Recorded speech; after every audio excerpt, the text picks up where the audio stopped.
assistant has to be good at many things. An assistant needs to be observant.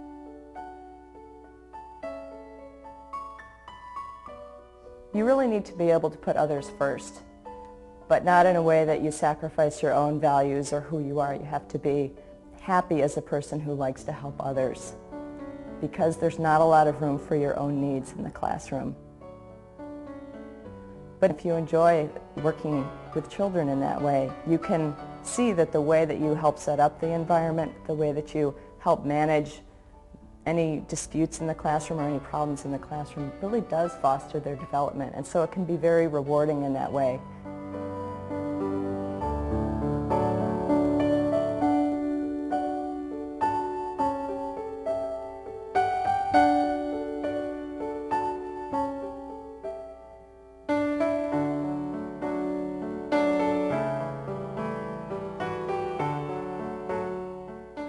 What I really noticed when I came into the Montessori environment was that the children are in charge. It's their environment. They feel responsible for it. They feel responsible for their learning. You can get that? I can do it. I think she can do it, Wataru. Thank you, though. And the adults in the room are just there to help them follow their own path. And so you get the sense of children being responsible for themselves, but also learning to be responsible for one another and for the whole classroom. So there's a tremendous synergy that develops, even though children get to develop at their own pace. They get to work together and watch each other and take care of each other too. It's really important to understand that the classroom environment needs to be beautiful, because that's one thing that really distinguishes Montessori education from other methods, which is not to say other classrooms aren't beautiful, but it's so important for children to be in a beautiful environment, because in the environment which is like this, which is spare but has beautiful things to work with, children are inspired to do the work. They want to do it. They want to put their hands on this work. They can't wait to do it. So it develops a lot of eagerness and curiosity in them, which is exactly what the spirit we want to develop in them when they're young and continuing. And they can't do beautiful work unless they see it modeled for them, or unless that's a value that's in the classroom. So if you have a classroom that isn't beautiful, children can't strive to achieve beauty as easily in their own work. So I think it's really important for them to hold that even as a young child when they don't have the dexterity maybe to make things beautiful, because it will serve them later.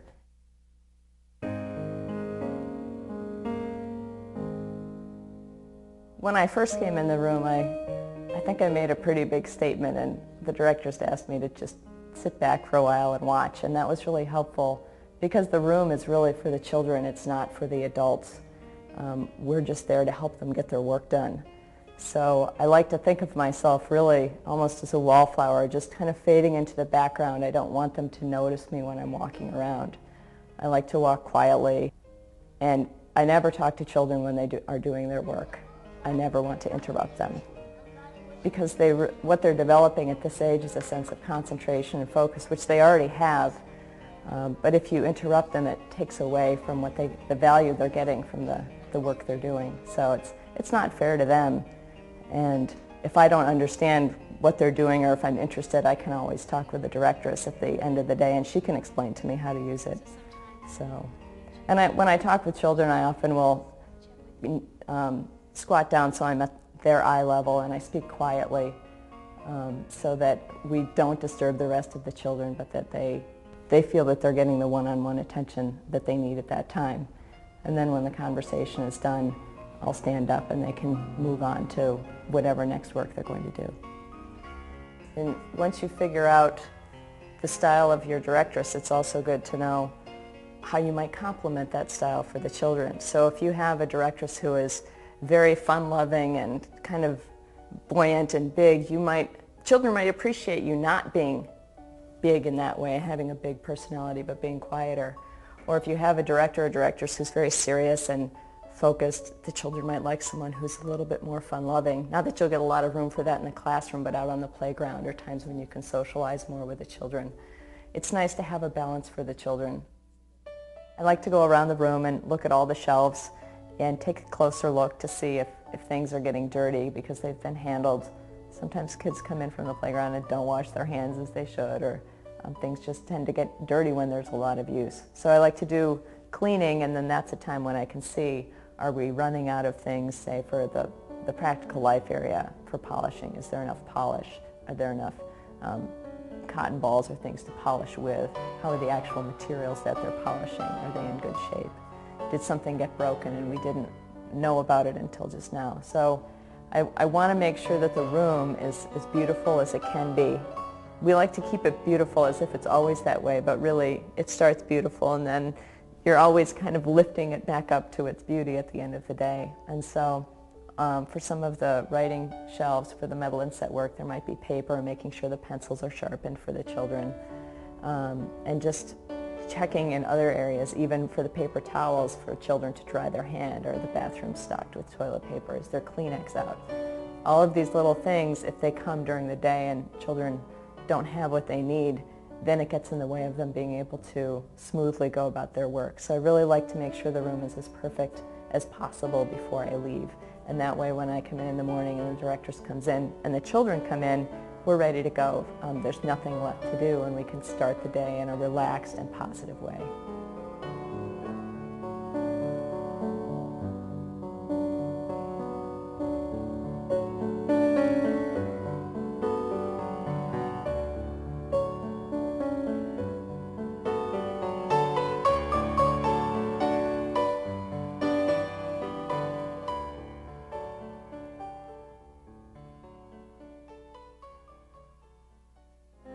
I get here early enough, about a half an hour before the children come, so I could take care of any business in the office, respond to any memos that I've received, and then come in here and prepare a snack, look around at the shelves to make sure that what's there is needed, do any cleaning that needs to happen, that just in case it didn't happen the night before when we left the classroom, and then get ready for the children to come. Hopefully, if a child comes early, try to take care of them and make sure they get into before school care. And as the children come in, I'm either at the door greeting them and helping them get their shoes off and hang up their coat, or I'm out greeting the parent and walking them in. So we either choose one role or we share those roles, the directress and I.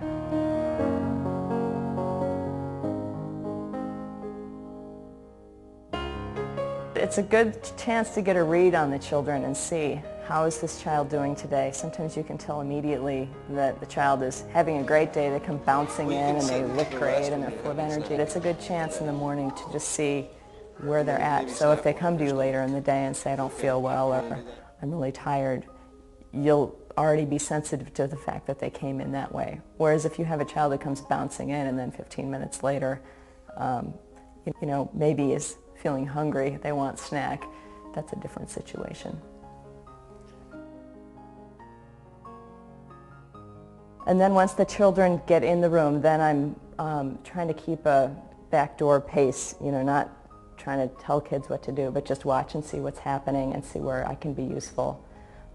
If a child needs help getting an activity together, doing some work, I might help them, or I might just wait for a while and see what I need to do. And then around 10:30 we start cleaning up and getting ready for circle time and to go outside. And so usually we get to go outside, and so that's helping children with their clothes, getting that back together, and observing on the playground as we go outside, making sure that they're being safe as well as having fun. Then when we come back into the room, I help get lunch ready, clean the tables off, help the children with their school lunches if they need, certain things open, like their milk or their juice containers. Then I usually try to catch up with the directress at that point over lunch, and we talk about what's happened so far if we haven't had a chance to touch base, because sometimes she gets busy doing her work and I get busy doing my work, and we may need to confer about a certain child who's having a hard day or anything we want to be aware of in the afternoon. Then we help clean up after lunch, and I bring the children down to the nap room after they've gone to the bathroom and washed their hands, and I supervise the nap room.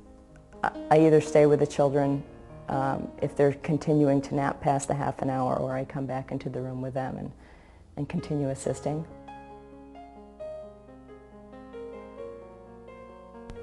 Then I get them ready to go home in the same way, get their shoes on, get their coats, and work with the directress to make sure that that happens smoothly.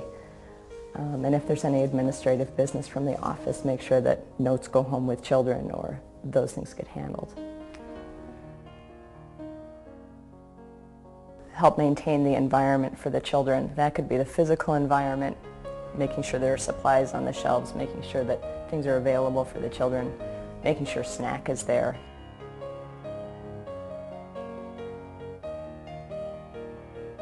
Were you the last person to do painting? She scribbled You in need the to finish cleaning up. Look at all the water on the floor and the water still in the bucket. Yeah. You need to clean that up. It's also the learning environment that they're partially responsible for. So if there's a disruption in the classroom or if a child's having a problem, that's the assistant's role to step in and manage that so that the directress or director can actually be teaching lessons and not have to manage all the children at the same time. Usually I'm looking just to make sure there's no problems with the children. Sometimes they might have an accident or there might be a dispute with another child about who gets to do a particular work. So I'm always on the lookout for that. And the room is not perfectly quiet. There's children doing work, and so you have to listen to the noise to see if it's a normal working noise or if there's chaos somewhere. You did? You know how that makes her feel. She was very sad. Well, what did you want to do? Paint. You wanted to do painting? Well, she's still cleaning the painting. So you're going to wait? I think it's unfair. Even if I personally don't think it's unfair, I might say, boy, it sounds like you don't think that that's right or that that's fair. And then they know they've been heard, and then I can respond and say, here's what the rule is. The rule is that one person gets to go outside at a time, for example. And as soon as so-and-so comes back, that's when you can go outside. That's the rule in the classroom, and that's what the directress and I say is fair. So it's acknowledging them, it's explaining why the rules are, not as a big defense of here's why things are the way they are, but so that they understand that there's a reason for the rules that we have in the room. And they're pretty receptive to that, and they internalize it, and you can often hear them say, well, this is the rule for snack, or this is the rule for that. So they like that structure.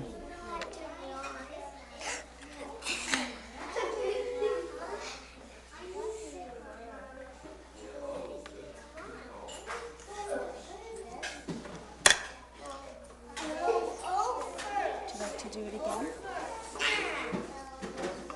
Yeah.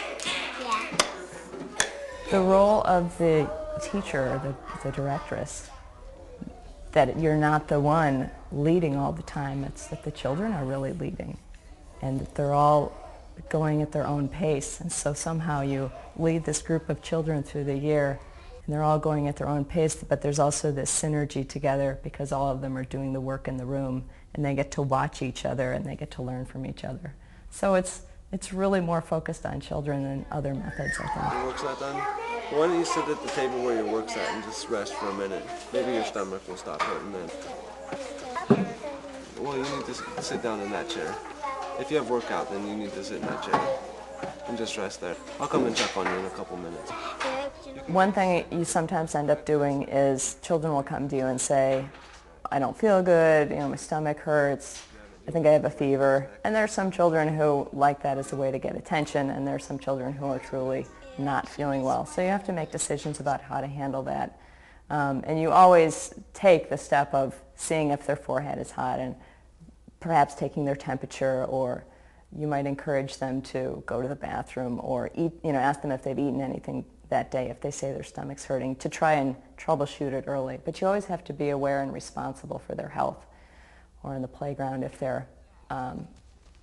they've run and they've fallen, to do a first aid check just to make sure, depending on what you see, that they aren't more badly hurt than they look.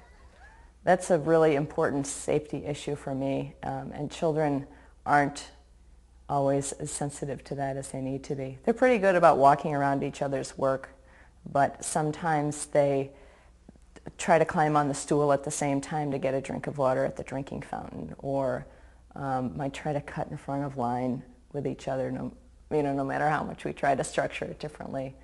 So, and as a result of that, sometimes children may trip each other or fall or something happens. That's a good time for an assistant to be very observant and be watching, to be preventative. If there are two children climbing on a stool, make sure that one of them gets off. If there's a problem that comes up in the classroom and I know that I should talk to the director or directress, I first think, how important is the issue? If it's a little thing, then I might be tempted to wait until we have a minute during the day when she's not presenting and I can have her attention. If it's important or serious, or I really don't know what to do and something needs to happen, then I'll see where she is in the room, and if she's giving a lesson, I'll really ask myself again, do I need to interrupt right now? And I usually won't interrupt during a lesson because things can usually wait and the lesson is short. But after that, I might seek her out and speak to her quietly about what's happening. And other times, if things are not so important, or if there's just something I want to talk to her about that's not immediate, I'll wait until we're on the playground or at lunch. But even on the playground, you'd be surprised. There's always children to watch and things happening, so it's never that downtime you expect it to be. Or even at lunch, if children are not using their manners or something, you have to be aware of that, and you can't get all your needs taken care of. So we have a lot of times at the beginning of the day, during the breaks, at lunch, and at the end of the day we can catch up if we didn't have a chance to during the day. Sometimes, because things get kind of busy in the classroom, I might forget some things I needed to talk about until it comes up again. So when things come up during the day, I have a list and I just make a note for myself so that when I do get some time with a directress, I can cover the points quickly and I can be more efficient that way. I've only learned to do that because I usually forget what they are, so this way I remember and we're able to cover things well. It's difficult to get time during the day to get my own needs met in terms of making the phone calls I need to, just the routine personal business that you have, getting an appointment with a dentist or something like that. You really need to work around the schedule of the school. So that was hard for me to get used to at first because I'd had an office job where I could slip out for a little while, and here you really have to be here every day. And even being sick, you feel like you don't want to be sick because you don't want to change the environment of the classroom if someone needs to come in and be a substitute for you. The children, I have substituted before for other assistants, and I noticed that the children are different when they don't have their usual adults around. It's a big distraction to them to have someone else in the room who has a different way of behaving and a different way of handling situations. And they also like to test you and see how you're going to respond to things, just to see if there's a little more wiggle room about some things. It's hard on the children to have different adults coming in, and that's why it's nice to be here every day and be very consistent, not only in the times you're here, but in the way that you're here, and be upbeat for them, and be emotionally consistent, and be consistent with your boundaries in terms of how you treat them and the support that you give them. I've done several things to make sure I can come in and be upbeat for the children and be able to focus on them, because it's easy to get run down when you're focusing on others all day and you don't really have even time to catch your breath sometimes, or going to the bathroom, and you have to make time in your day to make sure you get a chance to go to the bathroom sometimes. So I do exercise in the morning before I come to school, and I just find that gives me kind of a natural high, and it helps me be upbeat for the children and not sleepy. I also have my cup of coffee, so those two things are a good combination. And I like to read a lot. That's very relaxing for me in the evening. So between that and spending time with my husband, I make sure I make time for that, and that my school commitments and my other commitments don't get in the way of the things that make me feel like a good person to be with, and that I can be my best for the children. And how about when we could go look at those as soon as we're done? Yes, that would be Okay, great. we'll do that along with the material. The last thing is we're planning our pumpkin farm field trip. Oh, great. So that's going to be a lot of hard work. So there comes the I've been name fortunate tags to that have a you good can working make. relationship with So we need to the finish those directresses up I've before worked with. Wednesday so that we can go. And I have had friends who have not been so fortunate, and what they've told me is that the room feels very chaotic to them, and I'm sure to the children, So it's very difficult when you haven't taken the time to address the issues you need to with your directress, or if for some reason you're not getting along and there's stress. It's not just between the two adults. It's like in a family. If you have children, if the parents aren't getting along, the children experience that. Similarly, when the adults in the room in a Montessori environment are having some friction, the children are very sensitive to that, and it will be harder for them to get their work done. And fortunately, the other is true too, that if the two adults have a really positive working relationship, then the children really benefit from that, because there's a lot of synergy that develops out of that relationship between the adults. And the children are sensitive to what adults, whether they're getting along or not, and they're going to be comfortable and more happy if the adults are getting along well in the environment. So it's really important to work on the relationship with the director or the directress. And sometimes that means having difficult conversations or bringing up things that are uncomfortable for you, or you don't know what to do, because if you don't, the relationship will fester. So it's really important to address problems while they're small. If the way that the two of you interacted about a particular situation with a child, you thought about it and you, geez, I didn't like that, or does she think I'm this way, or does he not like the way I do this? It's important to clear that up, because if you don't, you'll think that for several months, and then you'll be gathering data and you'll say, well, there's another instance why she doesn't like the way I do this. And you start to build this wall that the other person may have never intended to build. It might have just been a misunderstanding. Or you might talk to the person, you'll find out, wow, okay, that's what she expected me to do in this situation. I'm going to do that next time. Or I have a different opinion, let's talk about it. So if you let things wait, it gets pretty bad. But if you're able to address them early, you can really make the relationship better. And I think it's hard for assistants to know, I can say this. It's okay, even though this person is superior to me or is in charge of the room, it's okay for me to say what I think. And so some people lack the courage to say it, and other people maybe don't have enough humility in knowing what they know or don't know, or being responsive to someone else's ideas. But I think that's the cause of a lot of unhappiness I've seen in other relationships between assistants and their directresses. Is something started, a bad seed was planted, and then the plant just grew and they never quite were able to get around it.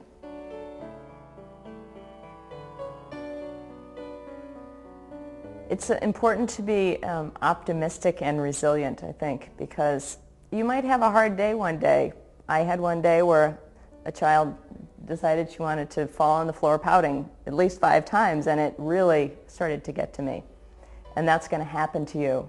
And you need to just, first of all, just be able to let it wash over you at some point and handle it the best you can, and know that you're not going to be perfect every time, and come in the next day and be excited to be with the children and be excited about your own skills and that you can figure it out. So there's a sense in which you have to be willing to make mistakes, and if what you're trying isn't working, be creative about thinking to try something different. I really love the children. It's so fun to be with them, and it's so neat to see them doing their work.